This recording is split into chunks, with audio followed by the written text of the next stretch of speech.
Au mois de janvier, une nouvelle année commence. Depuis des éternités, n'a pas tellement changé la France.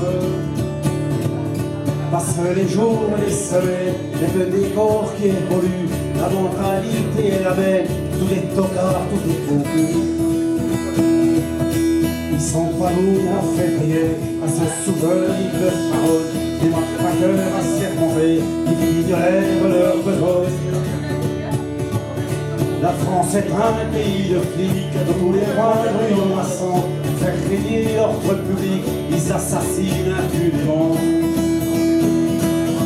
Quand on exécute au mois de mars, de l'autre côté des Pyrénées, un anarchiste du Pays Basque, pour lui apprendre à se révolter. Il crie, il pleure et il s'indigne de cette immonde mise à mort, et ils oublient que la guillotine, chez nous aussi, fonctionne encore. Elle est sous le signe de l'Hexagone, c'est pas ce qu'on fait de mieux en ce moment. Et le roi des cons sur son trône, je parierais pas qu'il est allemand. On leur a dit au mois d'avril, à la télé, dans les journaux, ne pas se découvrir d'un livre, le printemps c'était pour bientôt. Les vieux principes du 7e siècle et les vieilles traditions débiles, ils les appliquent tous à la lettre, ils font pitié ces imbéciles.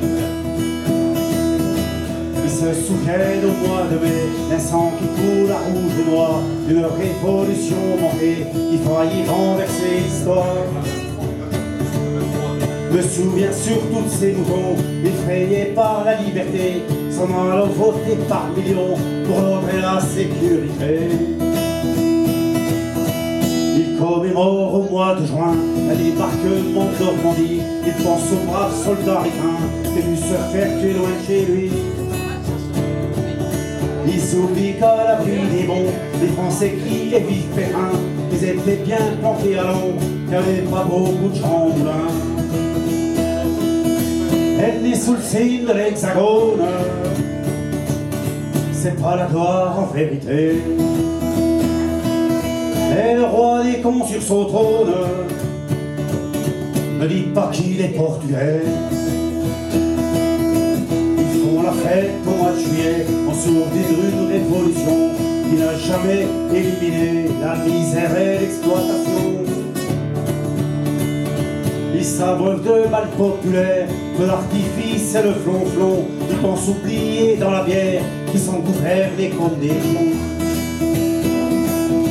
Au mois d'août c'est la liberté, après une longue année d'usine. Ils crient vive les congés payés, ils oublient un peu la machine.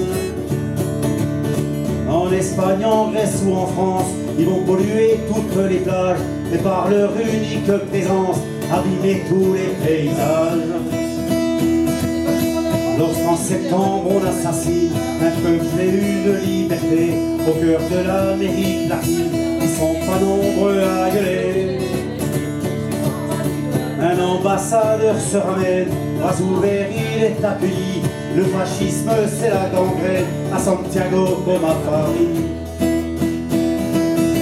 Elle est sous le signe de l'Hexagone,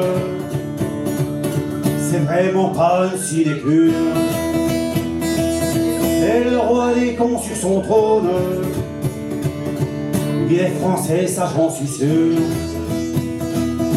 Fini les vendanges en octobre, de les infermes en chrono.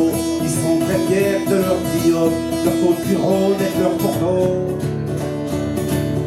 Ils exportent le sang de la terre un peu partout à l'étranger. Leur pinard et leur camembert, c'est leur seule gloire à s'étarer. En novembre, mon salon de veau, ils vont admirer par milliers. Dernier modèle de chez Peugeot, ils pourront jamais se payer.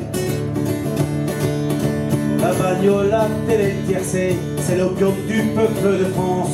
Le supprimer, c'est le tuer, c'est une drogue à l'accoutumance. En décembre, c'est l'apothéose, la grande bouffée des petits gâteaux qui sont toujours aussi moroses. Il y a de la joie dans les ghettos. La terre peut s'arrêter de tourner, ils rateront pas leur réveillon. Moi je voudrais tous les voir crever, étouffer le dingo marron. Elle est sous le signe de l'hexagone, on peut pas dire que ça soit grand. Si le roi des cons perdait son trône, il y aurait 50 millions de prétendants.